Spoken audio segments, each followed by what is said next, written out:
మందిరాలు, మానవ హృదయాలు వ్యాపార కేంద్రాలుగా మారకూడదు. మన హృదయాలు దొంగల గుహగా మారకూడదు. మన మందిరాలు దొంగల గుహగా మారకూడదు. వ్యాపారపు ఇల్లుగా మారకూడదు. మందిరము ప్రజల ఆధ్యాత్మిక సంక్షేమానికి అద్భుతమైన నిలయముగా ఉండుగాక. దేవుని పేరిట దగా చేస్తే దేవుడికను సహించడు. దేవాలయమే మోసం చేస్తే,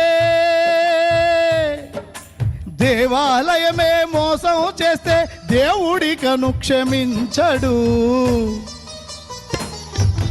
ఆత్మనేత్రము తెరుచుకో, పరిశుద్ధాత్మ స్వరము వినిపించుకో.